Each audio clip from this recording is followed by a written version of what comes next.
Чиний хийсэн сонголт чинь чамайг хаана хэн болохыг чинь тодорхойлохоос гадна чиний амьдралд сайн ба муу гэсэн хоёрхан дурсамж үлдээж байдаг.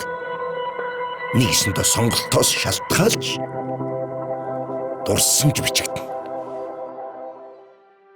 Миний хүү даанч ээжийнхээ үгэнд орсонгүй дээ. Ээж нь хүү дээрээ очдог шүү дээ. Ээж нь хүү дээрээ заавал очноо гэд. Тийм үү, захин дээр нь тийм хүн битсэн байсан би тэгээ тэрийг бодож байсан. Тэгэхээр их хүмүүс нэг юм бэ. Өрийн төлөө өргөлж бодож явах юм.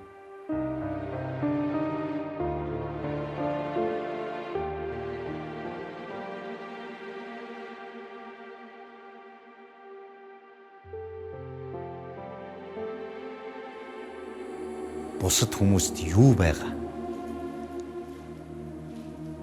Бусад хүмүүс амьдралыг яаж өрнүүлж? Бусад хүмүүс хинбэ гэдгийг чи өөрөө мэддэг мөртлөө